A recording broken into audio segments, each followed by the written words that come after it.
Readers Entertainment Radio presents Booklights with your host, author Lisa Kessler. Booklights, where we're shining a light on good books. Why, hello, everyone. It's another week, and happy Monday wherever you are. I'm super excited today because we're going to steam up your windows. No, but we do have steamy romance author Jordan Monroe on with us today. And if you haven't read her before, you're in for a treat. She's got a new book that's actually dropping tomorrow, so you guys can go pre-order it today, and we're going to find out all about that. If you haven't read Jordan before, I will go ahead and read her bio here so you can get to know her. Jordan Monroe believes there is no such thing as a guilty pleasure. She enjoys playing her French horn, attempting to bake, and buying too many books to fit on her bookshelves. She lives in Maryland with her husband and very spoiled cat. And you can find out more about her on her website. I did put a link right there on Blog Talk. So if you are listening live right now, or if you're listening later, click that anytime so that you can get connected. I believe she has a newsletter on there too for you to sign up. So definitely go check it out. And without any delay, are you there, Jordan? Hi, yes I am. Yay! Thanks for coming on today. You have a new book tomorrow, Ill-Fated Mate. Do you want to tell everybody about it, why they should run grab it? Certainly.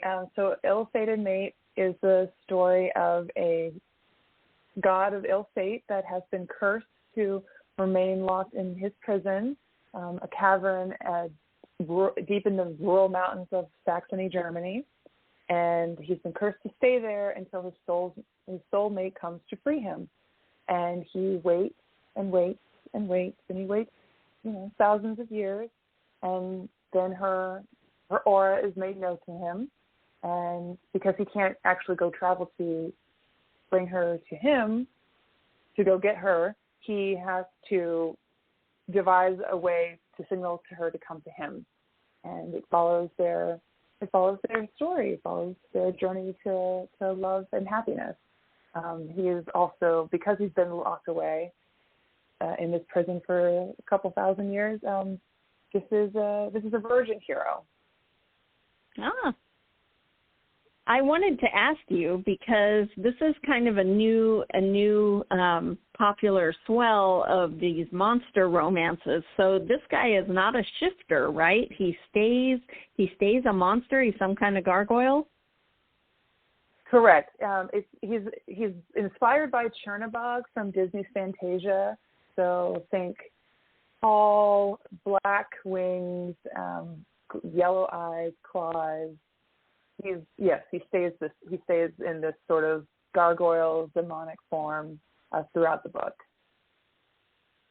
Okay, and I wanted to ask you what was your attraction to writing, a real monster falling in love? What was the draw of that? I like the idea of sort of turning things on their head. Chernabog, when back in the late 30s and the 40s, when they were drawing Fantasia, animating Fantasia, the animators were discussing the notion of the epitome of evil. And so what you see on the screen is what they came up with to answer that question. And so Chernabog looks for all the world like the devil. And I, in thinking about monster romance, several of the monster romance books that I've read to, sort of get a feel for the genre, the monsters themselves are quite gentle, quite soft with their heroines. Even some of the alphas, they're quite protective. They care. And to be honest, thinking about the years that we've had, starting with COVID, and then with sort of discussions about reproductive health and justice and choice, the real monsters are us. And I would argue specifically men in power who do not seem to empathize with their, non-binary and or female presenting human counterparts. So this monster, while he looks bad, is quite angelic. Nice. And I think that you've kind of hit on, why Beauty and the Beast is always, a favorite. And oftentimes it's because Beauty and the Beast really exposes who is the Beast, especially in Disney's Beauty and the Beast, where you have Gaston as the good-looking, strong human, and then there's the prince who is cursed to be a beast. And as the movie unfolds, you realize who is the real beast here. It's not the monster. Were you going for that in your story? Were you trying to hit on that angle? A little bit, but since this is my debut, I was really trying to focus on honing the story with just the two of them. It's also a forced proximity trope, so the external world kind of falls away, and I see. With that, I was also thinking the COVID really informed this book, and considering the need to the forced, if you were privileged enough, the forced imprisonment inside our own homes, and to sort of take stock of our lives and what we want out of our time and in our day-to-day lives. And so when readers read the book, they will see most, if not all, of the external factors just sort of fall away, so these two characters can focus on their relationship as it's growing and developing. And is the ill-fated, you said he's the god of ill fate, did you take that from real mythology, or did you make it up? That is from real mythology. So Chernobog is the Slavic god of ill fate. And so I didn't know that. It's like a play on words, the fated mates trope, they are fated mates, but he's the god of ill fate. I was trying to be clever. I liked it. So you have on here that it's part of the Gods of Old series. So are there going to be more monsters, and are they all going to be Slavic mythology? Have you thought that far ahead? There will be at least one. Our hero has a brother who's the god of auspicious fate. I'm working on that now. And we shall see if I will incorporate others. But if I do, for this series, I would stick with Slavic mythology and fairy tales. So think Baba Yaga and Father Frost and those characters. But for now, keeping it, for the next 6 months or so, we're sticking with Chernobog's brother. Okay, so for now, the Gods of Old series is going to be a duology. Just for now, just the two? For now, yes. Oh, very cool. And I wanted to ask about our listeners are usually readers, and they're usually really interested in, how your writing journey came to be. And you've written a lot of short stories and things. And so everybody's journey is different, but I think yours might be really interesting for them to know. Did you always want to be a writer? How did you fall into, finally putting out this novel? Okay, so I have always wanted to be a writer, and in November of 2015, I took a erotic writing course. It was just a one evening little course, so we did 8 exercises, and the instructor gave us her contact information and her newsletter and said, keep in touch. I want to see what your journey is. And then in February of 2016, I had my first short story published in a little anthology about that all the stories took place in hotels. Doing that, I have a short story in the Best Women's Erotica of the Year, Volume 2. That story takes place at the Kennedy Center, in Washington, D.C., and I just sort of just kept doing it. And why short stories first and not, novellas and novels and longer works? Really, it was just trying to basically flex my creative writing muscles, see, if I could do it, sort of prove to myself that I can do this and can tell a good story in the space of, 5,000 words or less. But I will admit that also limited me in that this journey was quite arduous. There were several points where I thought I couldn't do it. I was getting ready to give up. Many tears with some of our writing colleagues were shed.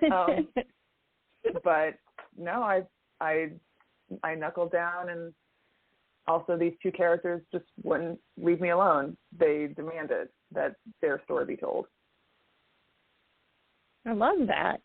And I wanted to ask you, too, is it always steamy? I mean, what attracted you to writing like erotica and that kind of thing? Are there other genres you want to tap into? Is, that your true love? How did that all come together?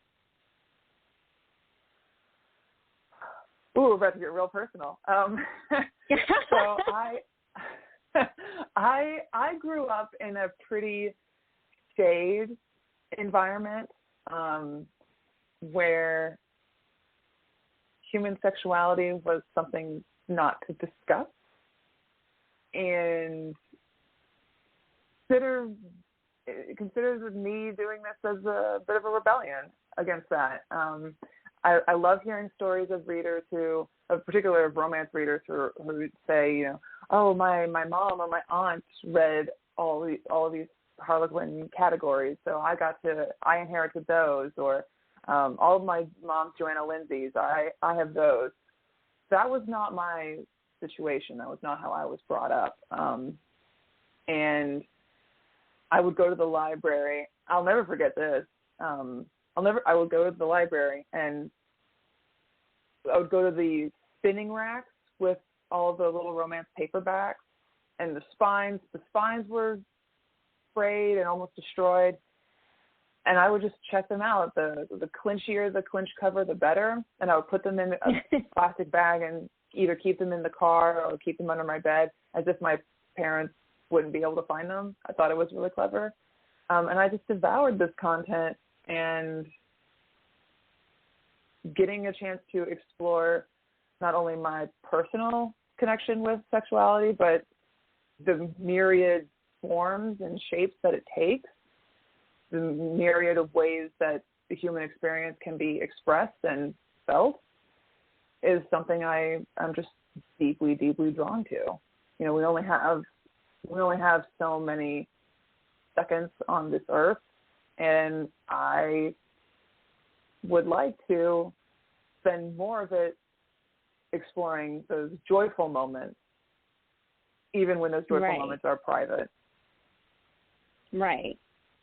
I like that. And who inspires you when you are, needing to get in the mood to write something steamy? Who do you like to read where you're like, dude, I got to get back to the computer? So many. I'm looking at my bookshelf over there. There's Angelina M. Lopez. Her first book, Lush Money, is quite excellent. I'm a Sarah McLean acolyte. I also really enjoy Joanna Shoup. Really just a whole bunch of names. Those are the top. Those first come to mind. And as far as like monster writers who have been exploring the monster world, I have to say Tiffany Roberts. Her book Ensnared, that grabbed a hold of me, and it will not let go. That's excellent work. And the Katie Roberts, The Dragon's Bride, that was also a wonderful, delicious delight.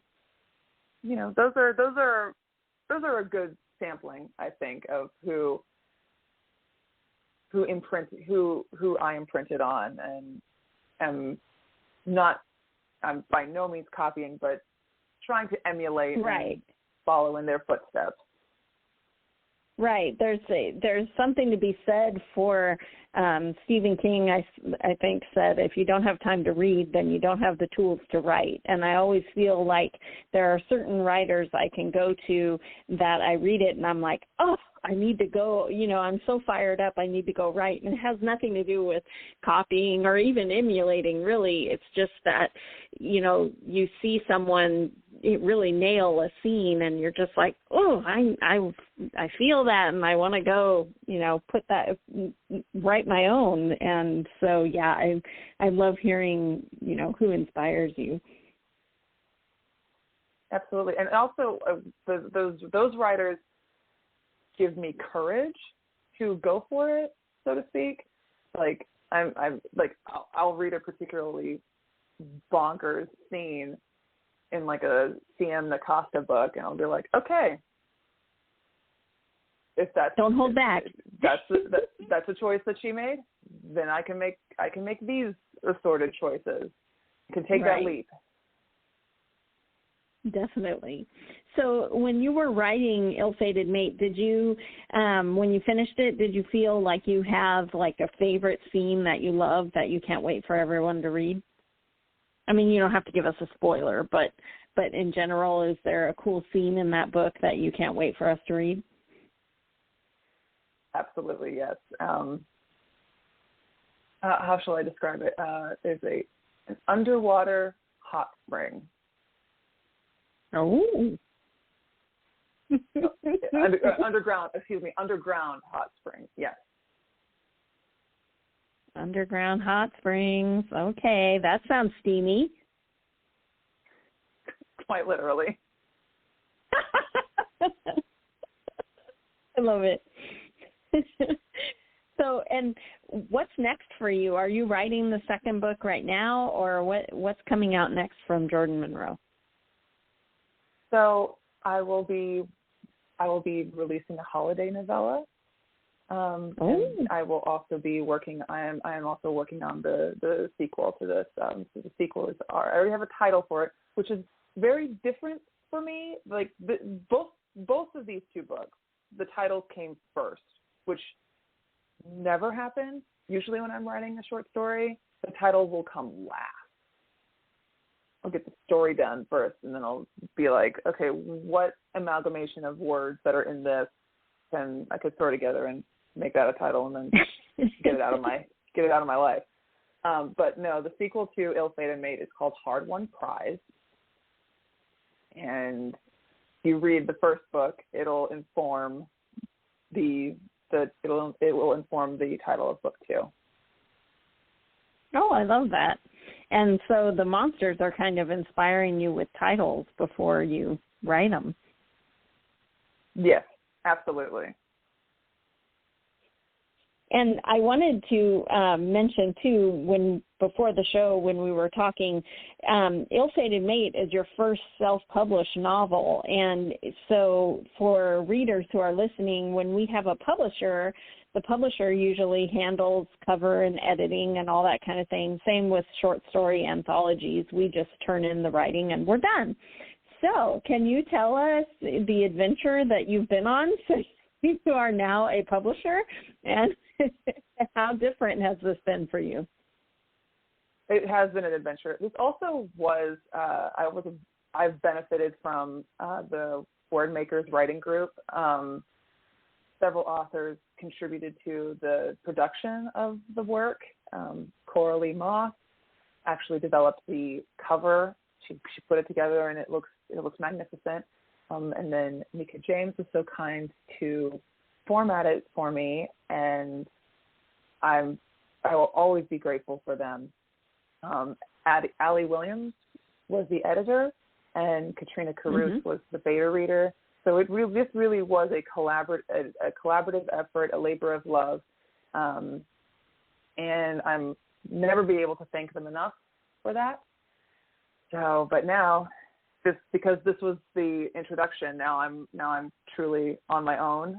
So I've been buying all kinds of software packages and learning all kinds of different tricks and things to do. And I will say, marketing is very difficult.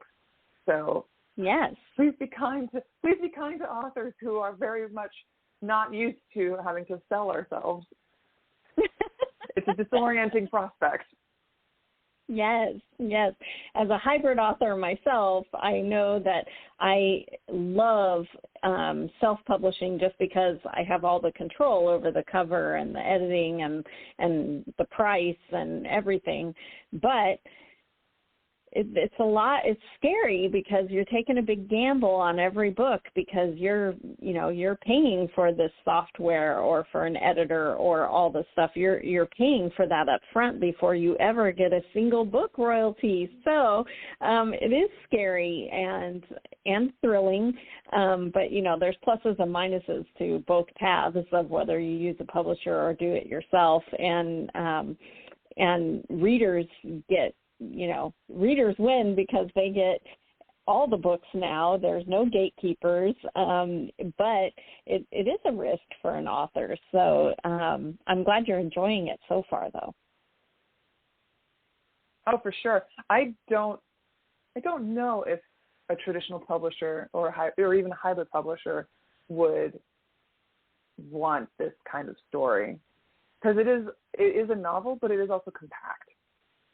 And being able to make the choices that I made ended up being, I didn't think would be really important to me, but it was.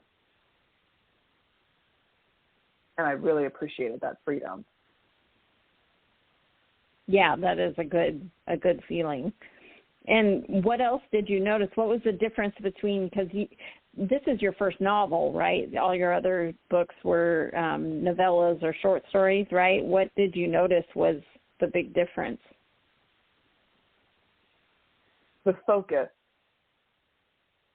The focus and the intimacy with which I had to treat these characters, having to really dig deep into elements of psyche was an interesting journey, I think, because like when you're reading a novel, you get like an iceberg level of each character, but even still, like all icebergs, there's much more thought that's gone into that character that doesn't make it to the page, and having to do all of that development was a challenge, but I believe a rewarding one.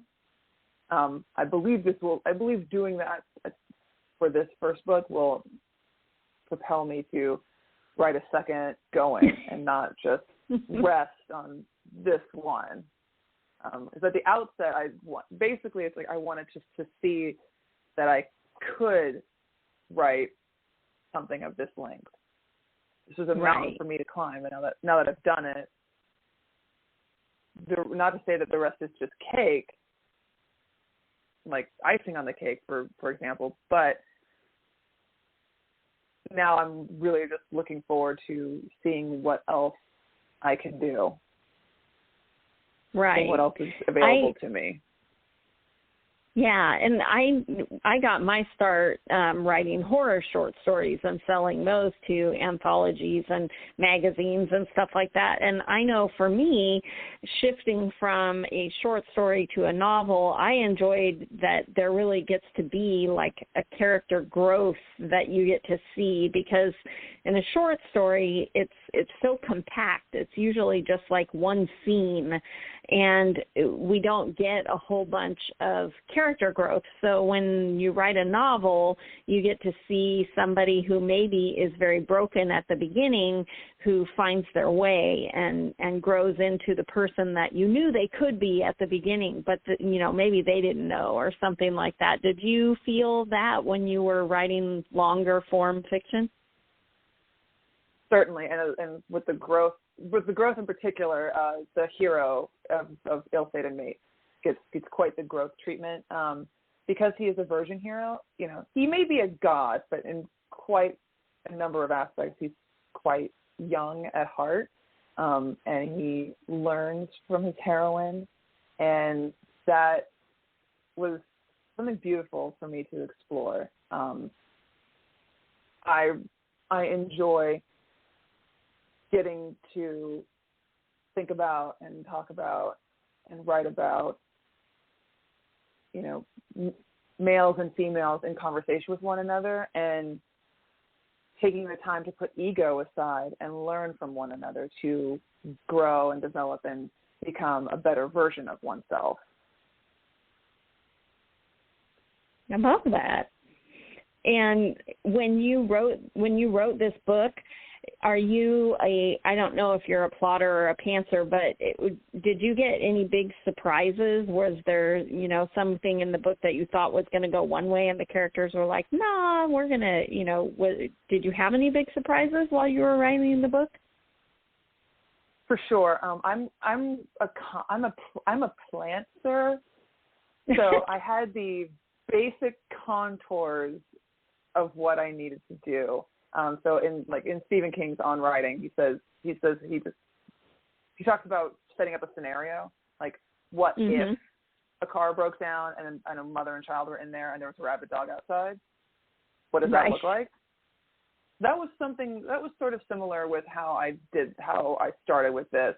And then as I started working on it, one of the big challenges, and that ended up being the most surprising mechanism, was in very many paranormal books, paranormal/monster adjacent books, one of the characters is a different creature or species, and more often than not, like an immortal figure, like a vampire, for example.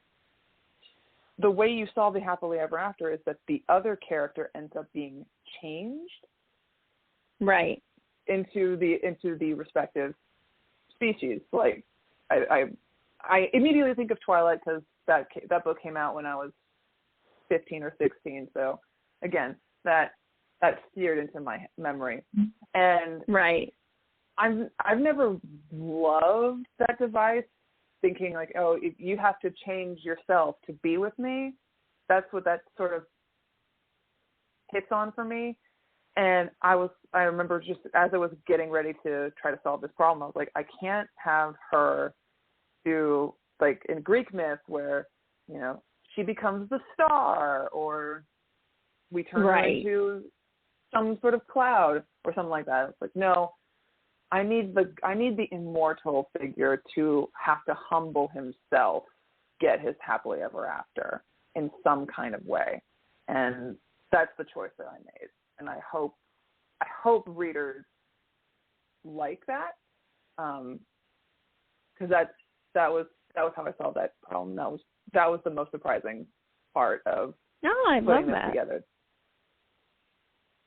Okay, so we're running out of time, but everybody's got to go and get Ill-Fated Mate, because then you can find out what happens there at the end with the god and the mortal woman. So before we go, can you tell everybody how readers can get in touch with you? Are you on social media? Do you want them to go through your website? Certainly. I am on social media. You can find me on Twitter at MRS Jordan Monroe. I'm also on TikTok and Instagram at author Jordan Monroe. And then from there, you can find my link tree that has all of my links to my website, to sign up for my newsletter, to see the other books that my work is in on Amazon, and come hang out with me on TikTok, Twitter, Instagram. That's where I like to party and have fun on social medias. Okay, so everyone run out and pre-order. It'll be out tomorrow, Ill-Fated Mate. And thanks so much, Jordan, for being here today. It was great chatting with you. Thank you so much for having me. See you later. Thanks for joining us on Booklights. Be sure to connect with us at www.readersentertainment.com for articles, blogs, videos, and podcasts that matter to readers.